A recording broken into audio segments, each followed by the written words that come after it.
nessa segunda carta, por meio do nosso pastor Elias, na semana passada, por introdução sobre o crescimento na graça e no conhecimento do Senhor. Hoje nós vamos falar desse segundo bloco do primeiro capítulo. Por esse motivo, sempre cuidarei de vos lembrar destes princípios, se bem que estáis bem inteirados deles, assim como estáis solidamente firmados na verdade que recebeste.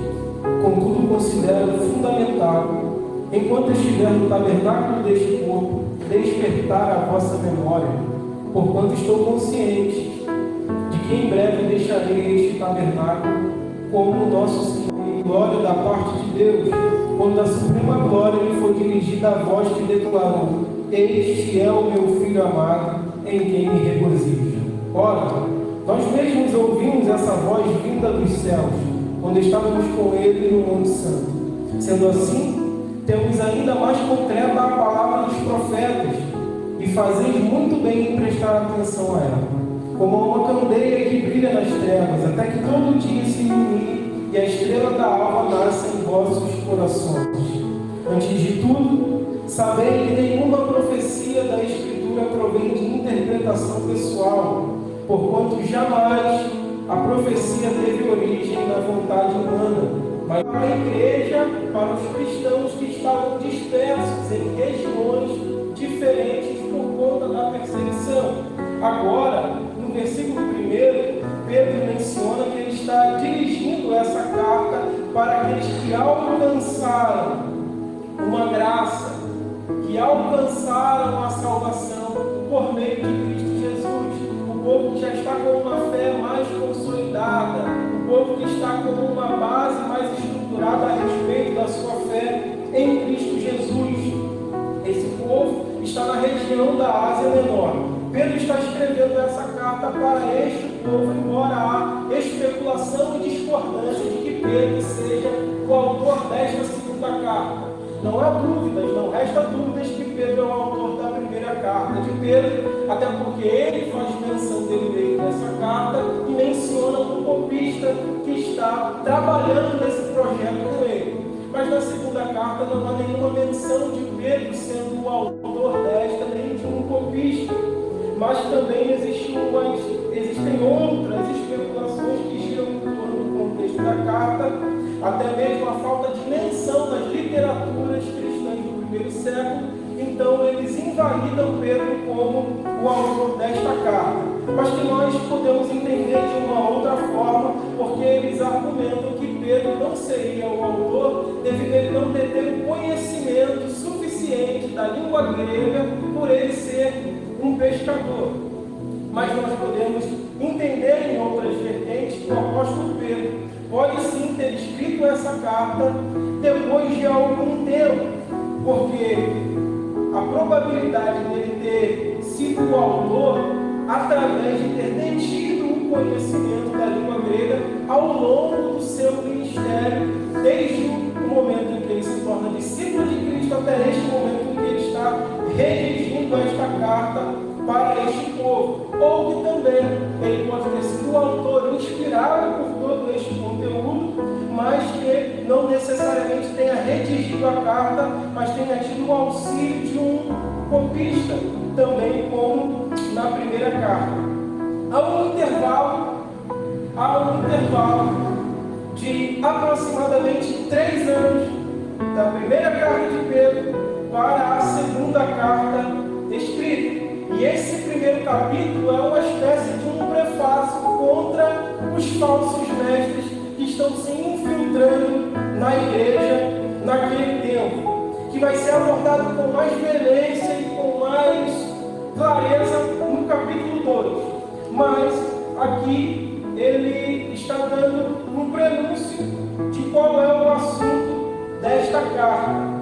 Enquanto nós observamos que na primeira carta há uma perseguição externa, no momento em que Nero está perseguindo a igreja, e ele vai colocar ali por volta do ano 64 depois de Cristo a culpa dos cristãos por incendiarem uma perseguição intensa, ali prendendo os cristãos e muitos sendo presos e morrendo dentro da prisão. É dentro desse contexto que essa carta está sendo escrita, ou seja, a primeira é a carta de Pedro, e a segunda carta nós vamos perceber que há a presença de uma perseguição interna, com a infiltração desses falsos mestres e de ensinos de engano se proliferando dentro da igreja de Cristo. Então, o propósito desta carta de 2 Pedro é combater as heresias gnósticas que estavam se difundindo dentro da igreja.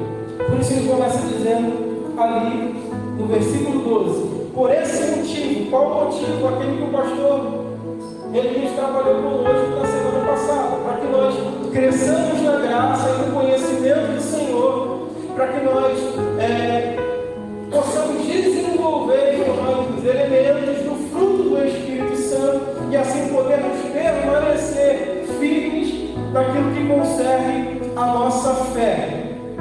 Então, Pedro está dizendo que este é o motivo em que ele sempre cuidará, para que nós venhamos nos lembrar destes princípios, os princípios que nós lemos no início do capítulo 1. Contudo, considero fundamental, enquanto estiver no tabernáculo deste povo, despertar a vossa memória, porquanto estou consciente de que em breve deixarei este tabernáculo, como nosso Senhor Jesus Cristo já me revelou. Todavia, tenho me empenhado para que, mesmo depois da minha partida, vos lembrei com clareza desses ensinos em toda e qualquer situação.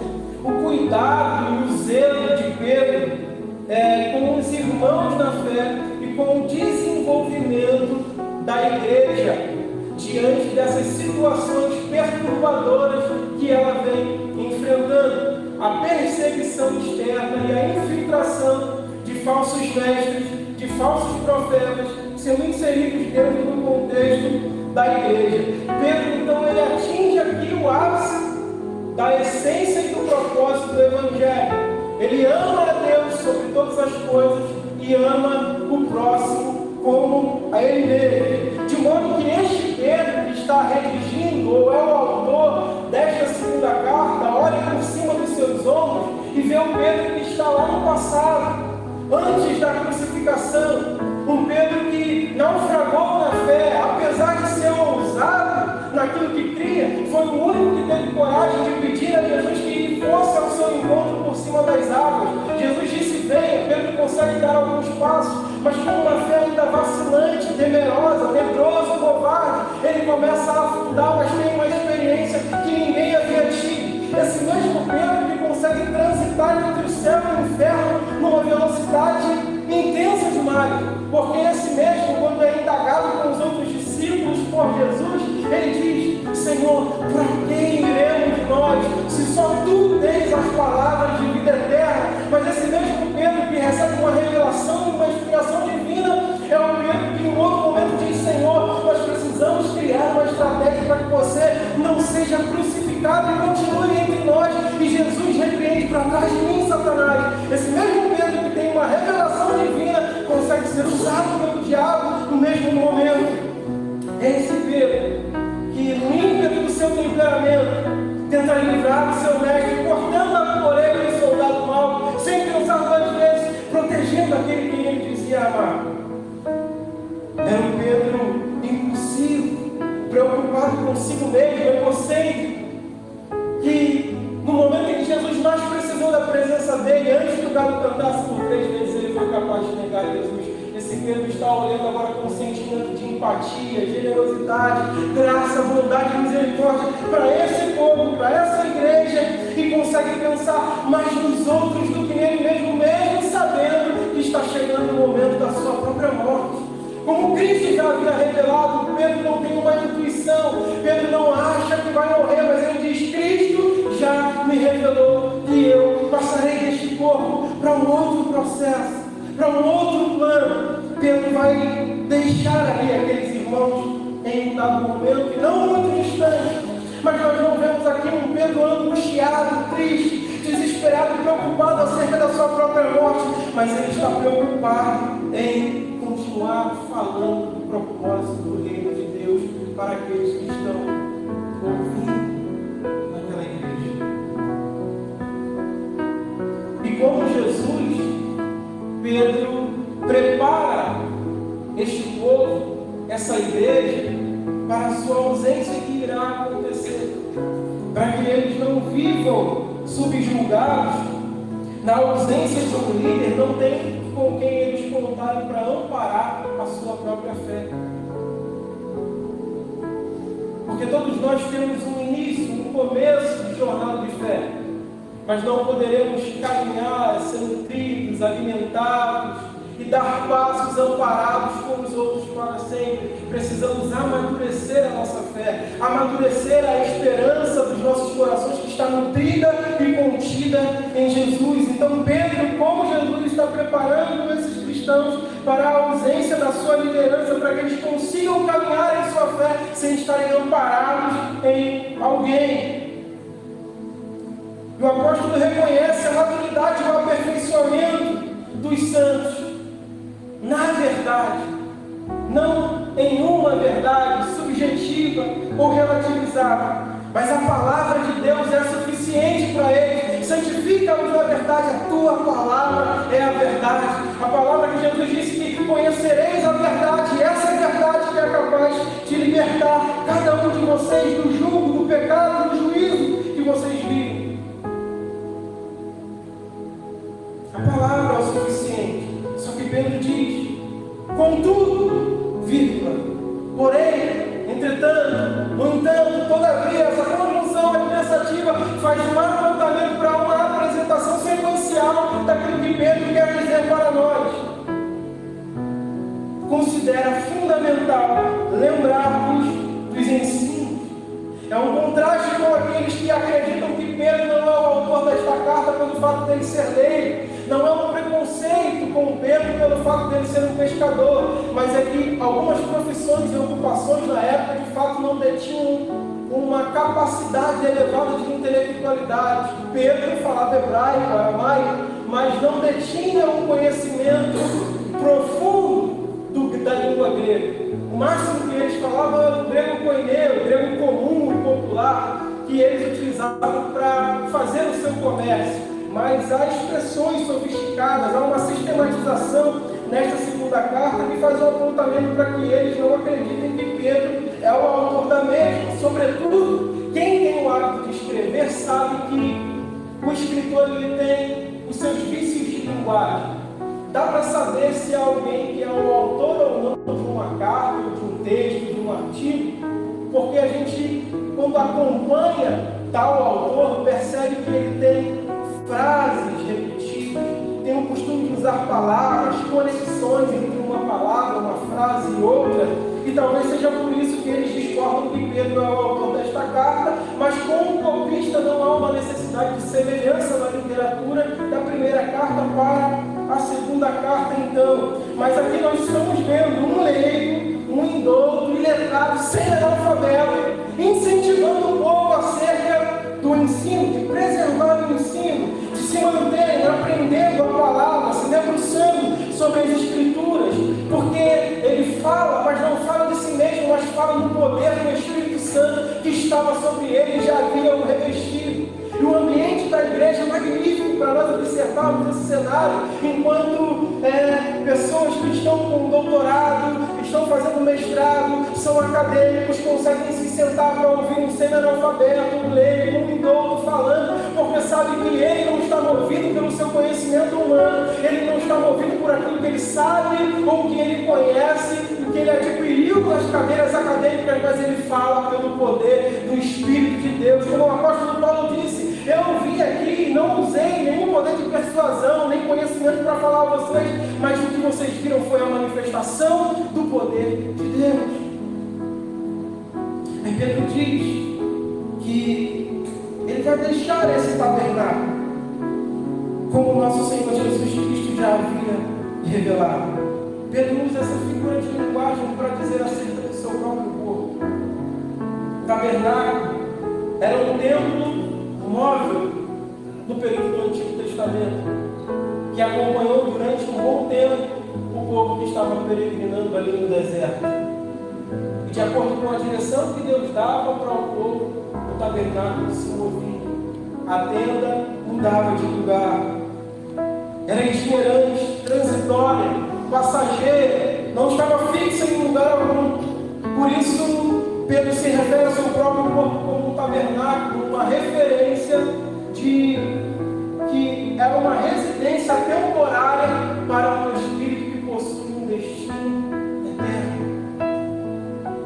Pedro tinha informações sobre a sua própria morte e mesmo assim estava preocupado em cumprir a missão do seu apostolado, continuar pregando e fortalecendo a fé daquele povo. Quais são os perigos de uma heresia? Uma heresia deturpa a verdade no meio de um povo, cria facções e partidarismo, gera insegurança a respeito da fé, daquilo que cremos, daquilo que pensamos, daquilo que afirmamos ser a nossa esperança, gera conflitos e insegurança daquilo que nós vamos professar como a nossa fé, como iremos compartilhar aquilo de que aprendemos e de quem aprendemos. Esses são os perigos da heresia dentro da igreja de maneira sutil, evoluindo, proliferando e desfazendo aquilo que estava sendo lançado como alicerce e bases sólidas por Cristo e pelos apóstolos no coração daqueles crentes daquele tempo. O que é o gnosticismo? Estava acontecendo e nascendo ali em paralelo com o cristianismo do primeiro século. O gnosticismo não é um movimento religioso sistematicamente organizado. Não existe um tempo, um ambiente para cultuar, dias de reuniões, mas é um movimento sincrético que tinha composições da filosofia grega, das instituições judaicas, tinha um pouco de ensinos místicos e transcendentes, onde o homem acreditava que a salvação não era alcançada mediante a graça por meio da fé, mas a salvação era alcançada por meio de um conhecimento elevado, não um conhecimento intelectual e acadêmico, mas um conhecimento transcendente, um conhecimento compartilhado, espiritual e em segredo somente com alguns. E aqueles que não detinham desse conhecimento não alcançavam salvação, desqualificavam completamente o poder de salvação vindo pela pessoa de Cristo e a sua crucificação, morte e ressurreição no Calvário. E existiam algumas doutrinas fundamentais que eram difundidas naquele tempo a partir do gnosticismo. Eles acreditavam que o corpo é mau, a matéria é ruim, mas o espírito é bom. Ou seja, tudo aquilo que você faz no corpo e na matéria não influencia diretamente o seu espírito. E aquilo que é da natureza do espírito também não influencia aquilo que é a matéria. A matéria precisa morrer, a matéria precisa ser modificada, ela precisa sofrer. Por isso que eles faziam jejuns intensos para mortificar a carne, porque ela é má, para que então resplandecesse ou florescesse aquilo que era proveniente do espírito. Eles acreditavam que precisavam cultuar aos anjos.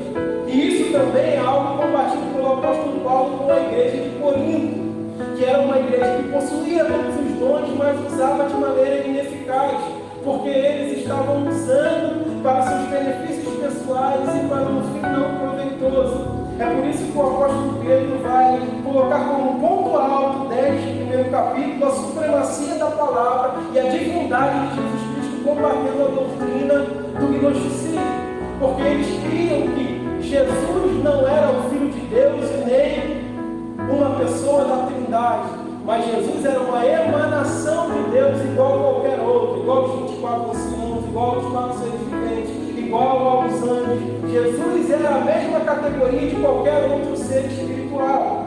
Ou seja, eles acreditavam que ao movimento de cultuar os anjos, eles conseguiam influenciar o seu destino e o seu futuro. Por quê? Eles acreditavam que o movimento espiritual dos anjos afetava os astros. E se eles adorassem os anjos, nesse movimento de afetar os astros seria um movimento positivo e benéfico para a sua vida e para o seu futuro.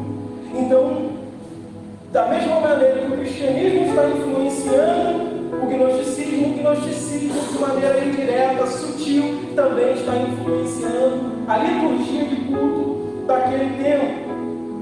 E é por isso que o apóstolo Pedro está refutando essas doutrinas na sua carta. E ele deixa aqui uma referência para nós.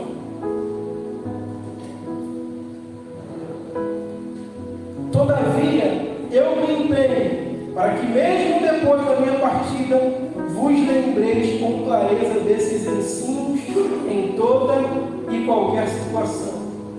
Pedro é uma referência e um legado deixado para nós. Porque ele não diz, lembrem de mim, lembrem daquilo que vocês viveram a partir de mim, da cura que aconteceu porque eu fui o veículo, eu fui o instrumento, das coisas que aconteceram e a maneira que a igreja cresceu e desenvolveu, porque eu estava liderando um departamento, porque eu estava executando aquele serviço. Não, Pedro não concentra nada nele mesmo, mas ele diz, depois da minha partida, lembrem-se destas coisas. Lembrem-se desses ensinamentos e não de mim. O legado de um grande homem de Deus não consiste em ser lembrado, não consiste em que ele seja o centro ou a finalidade de algo, mas ele compreende que fazer Cristo ser lembrado e Cristo ser glorificado por tudo aquilo que ele viveu, por tudo aquilo que ele ensinou e por tudo aquilo que ele fez. Pedro entende que ele é uma instrumentalidade nas mãos de Deus, desse Deus invisível, transcendente, mas que em alguns momentos quase que palpável. Mas um Deus que é real e age no mundo dos homens através dos homens. É esse Deus que em Pedro está fazendo um apontamento, a ponto de dizer com segurança e convicção, quando ele está indo com João para a hora nona, para a hora da oração, e eles encontram um paralítico que era colocado todos os dias ali na porta do templo, na porta chamada Formosa, e eles olham para aquele homem que está pedindo uma esmola e ele diz, olha para nós, olha para nós. Nós não temos prata nem ouro, e ainda que tivéssemos, não é de dinheiro que você precisa, mas olha para nós e prova da manifestação do poder de Deus, levanta e anda. É esse Pedro que está pregando e influenciando essa geração, deixando um legado, assim como o apóstolo Paulo disse, sede meus imitadores como eu fui de Cristo, não concentrando no Evangelho e o propósito das Escrituras nele mesmo, mas é capaz de dizer, porque sabe que está vivendo o cumprimento da palavra, está se santificando, se separando ao ponto de conseguir dizer, olhem para nós, sejam meus imitadores, até que vocês sejam capazes e preparados para não precisar olhar para mais ninguém, olhar somente para Cristo, não precisem se amparar em personalidade, no ensino de ninguém, mas vocês conseguem caminhar sozinhos, enquanto não são capazes de fazer sejam nossos imitadores, como nós somos imitadores de Cristo, porque olhando para nós, vocês estão olhando exatamente para a expressão do nosso Senhor. Quantos de nós temos a segurança de podermos dizer isso? Olhe para nós. Nós somos a igreja da geração que estamos pregando o reverso daquilo que Pedro e João pregou. Eles olharam para aquele homem e disseram, não temos prata nem ouro, mas o que temos nós te damos. Nós somos a geração que não podemos dizer, levanta e anda, mas nós somos a igreja que estamos com os nossos cofres cheios de dinheiro. Mas não temos mais poder para dizer para ninguém levantar e andar. Pedro continua dizendo, porque nós não seguimos fábulas engenhosas e inventadas, como havia uma referência naquele tempo, uma forte influência de filosofias gregas, da cabala judaica que tentava explicar tudo que era transcendente. Mas ele também fala que, porque não seguimos essas fábulas engenhosas, quando nos fizemos conhecer o poder e a vinda de nosso Senhor Jesus Cristo, pois fomos testemunhas oculares da sua majestade.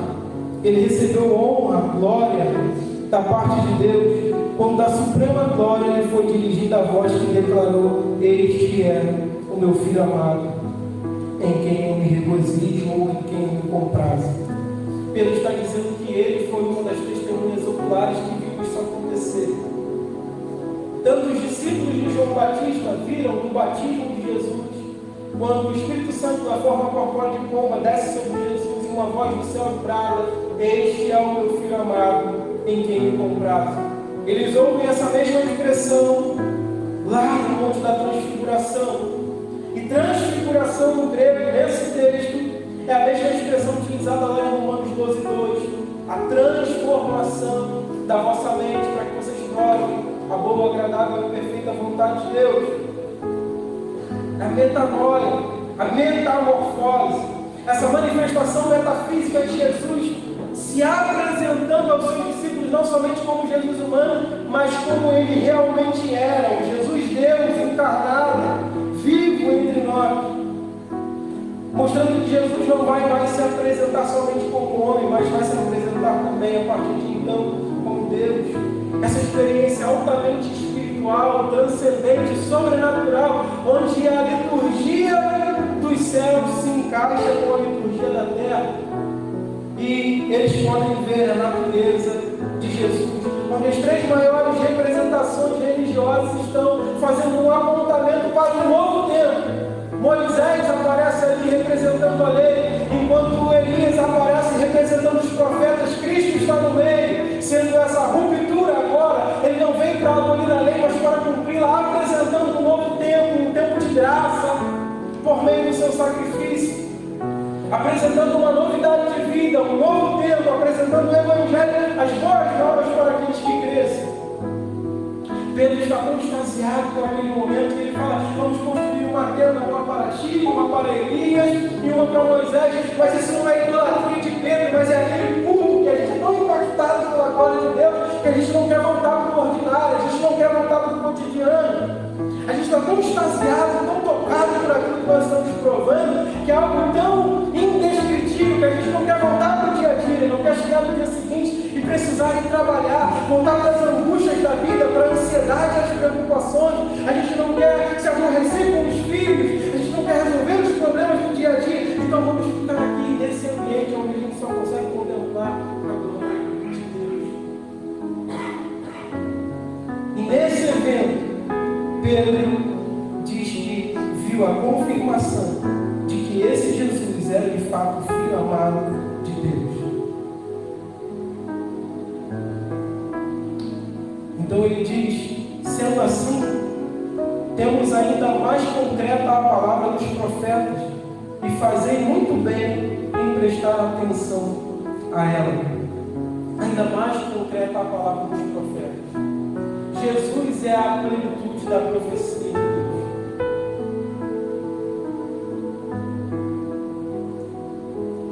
Jesus, ele é a expressão da plenitude de toda a revelação do plano de Deus para a sua igreja. Todas as profecias falavam dele, apontavam para ele e se cumpriram nele. Ele é o próprio Verbo encarnado. João 1 diz: no princípio era o Verbo estava com Deus e o Verbo era Deus. Esse Verbo se fez carne e habitou entre nós. Você consegue entender o poder dessa expressão de João? Ele comeu aqui, dormiu, viveu como um ser humano comum, chorou pela morte do seu amigo, sentava-se com pecadores e dava um direito a uma novidade de vida para quem a sociedade rejeitava. Ele esteve entre nós, morreu e ressuscitou. O Verbo se fez carne e habitou entre nós. Ele não trazia somente uma palavra, ele era a própria palavra encarnada, o Logos de Deus. Ele era a palavra do nosso meio. As profecias do Antigo Testamento falavam sobre ele e se cumpriram no Novo Testamento. Ele nasceu da Virgem, Isaías 7,14. Por isso o Senhor mesmo fará com que a Virgem ficará grávida e ela conceberá um filho, e o seu nome será chamado Emanuel. E o cumprimento dessa profecia, Mateus 1, no versículo 22 e 23, tudo isso aconteceu para que se cumprisse a palavra do profeta: a Virgem ficará grávida e dará à luz a um filho, e o chamarão de Emanuel. Ele também foi dito que iria nascer em Belém, Miqueias 5:2 diz: tu, Belém Efratas, apesar de ser a menor das tribos dos clãs de Judá, de ti virá o governante que irá governar sobre Israel. E o cumprimento dessa palavra, Mateus 2, versículo 1, depois que Jesus nasceu em Belém da Judéia, nos tempos do rei Herodes, os magos vieram do Oriente para Jerusalém.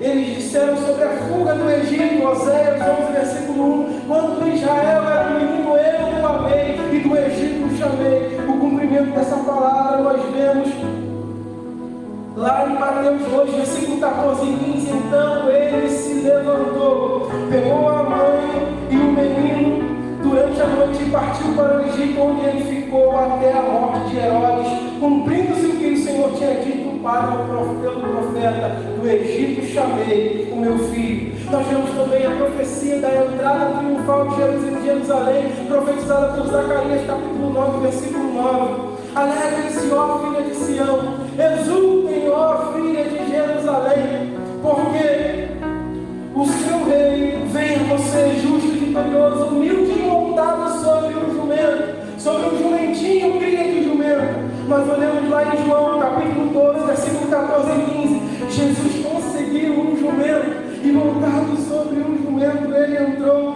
em Jerusalém para se cumprisse o que está escrito pelos profetas. Não tenha medo, ó filha de Jerusalém, que o seu rei vem montado sobre um jumentinho. Nós olhamos a profecia do Antigo Testamento, das poesias dos Salmos, capítulo 34, versículo 20. Ele protege todos os teus ossos, de modo que nenhum deles será quebrado. E nós olhamos no capítulo 19 do Evangelho de João, versículo 33. Contudo, quando chegarem a Jesus,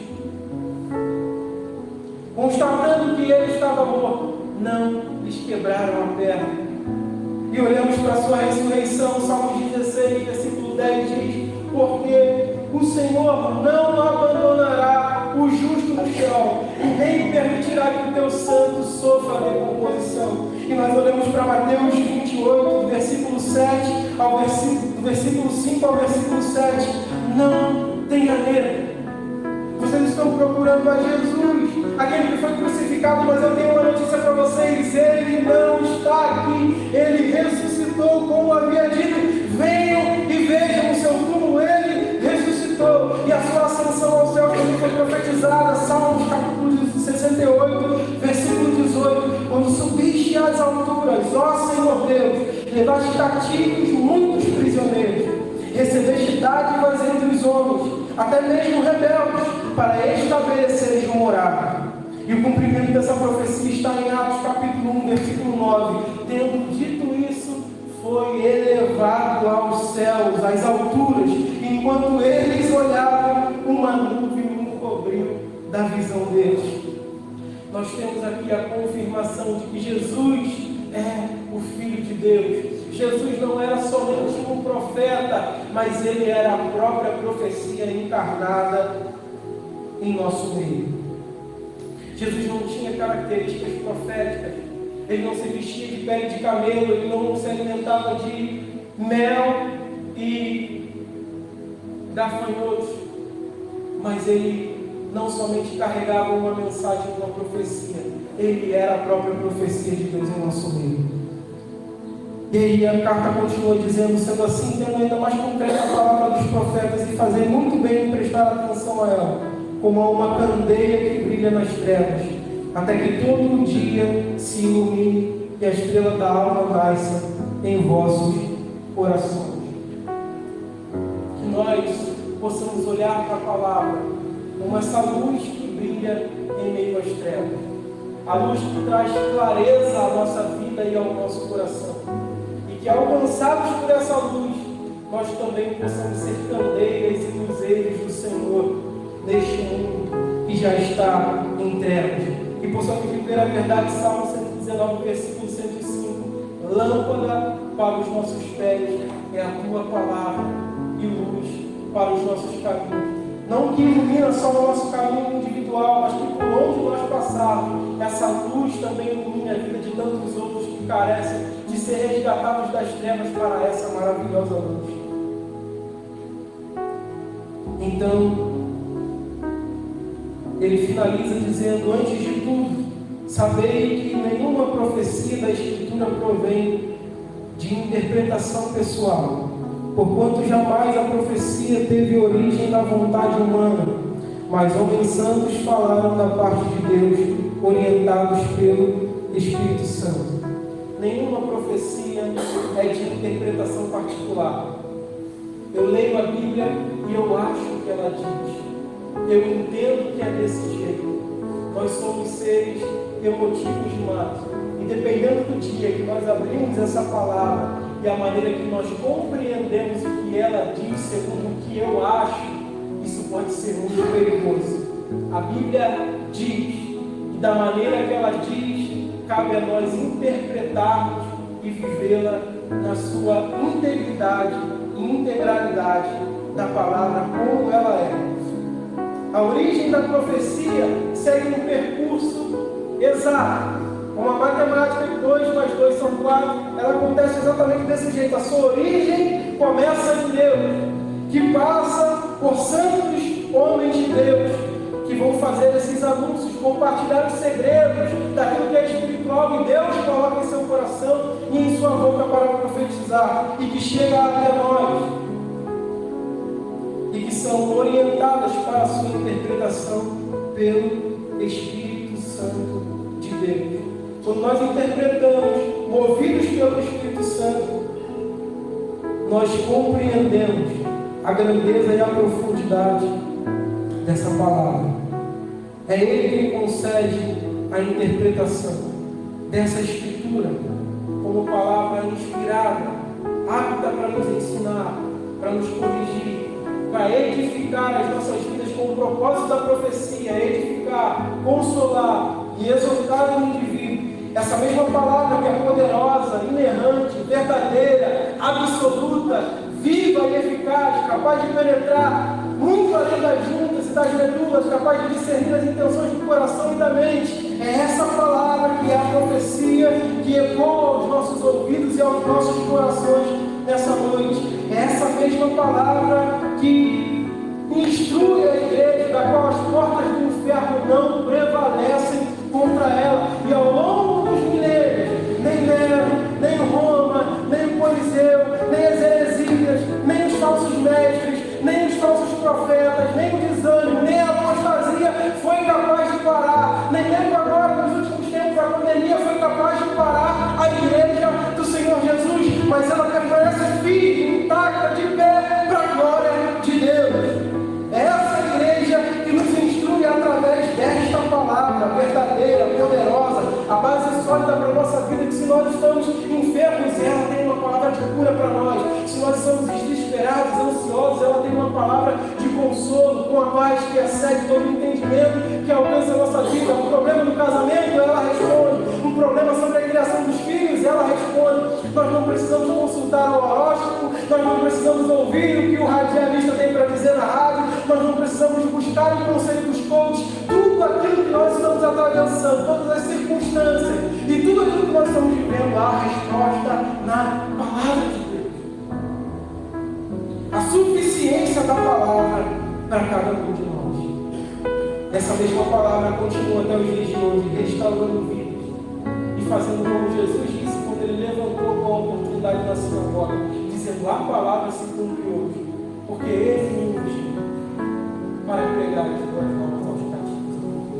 A igreja continua libertando os cativos e oprimidos das suas opressões, libertando os processos, curando os enfermos, dando vista ao cego, restaurando aqueles que estão fragmentados por alguma razão, curando de doenças psicológicas, emocionais, físicas, tudo pelo poder da palavra.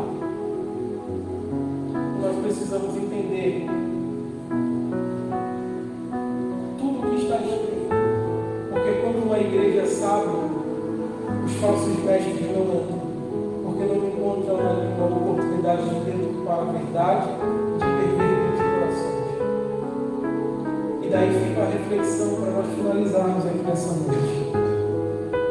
Esse livro que você tem aí nas suas mãos, dentre a inspiração e a escrita, demorou aproximadamente 1.500 a 1.600 anos para ser completo desse livro.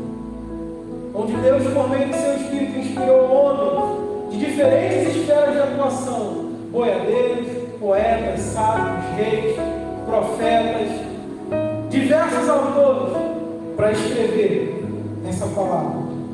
Mais de 40 autores a escrever. E o cuidado de Deus preservá-la da maneira que preservou para que ela chegasse a cada um de nós nessa noite. Para que nós pudéssemos fazer a exposição dela aqui. Recebermos porção da verdade que liberta. E a reflexão é: essa nova geração talvez não consiga responder isso. Mas os mais antigos, quando ficavam apaixonados na escola, geralmente recebiam uma cartinha direcionada a você com as descrições do sentimento do apaixonado. Você pegava aquela cartinha, levava para casa, a mãe e o pai não podia ver. Você abria, várias vezes ao dia, almoçava, ia lá e abria a cartinha e dentro tudo estava escrito. Dava um suspiro, que maravilha, ele me ama, ela me ama. Sentia o cheiro, porque às vezes ela era perfumada, guardava de novo para o pai não achar e jogar fora. Várias vezes ao dia antes de dormir, abria a cartinha dele de novo. Você é a razão da minha vida, eu quero viver com você para o resto dos meus dias, você é a futura mãe dos meus filhos. Nossa, eu estou apaixonado. E a gente lê várias vezes até que chega uma outra nova cartinha que nos impressiona com o conteúdo que está escrito. E a gente lê, relê, guarda aquelas palavras no coração. E nós dizemos que amamos a Deus, que servimos a Deus, que amamos a sua palavra. Mas quantos de nós já lemos toda essa cartinha de amor que ele escreveu e direcionou a cada um de nós para que mudasse e transformasse a nossa vida? Quantos de nós já meditamos em toda esta palavra? Perdemos tempo lendo tantas coisas ao longo do dia, mas a verdade é que pode transformar a nossa vida e nos dar um destino em Cristo é a palavra de Deus. Você pode ficar de pé essa noite e vamos orar?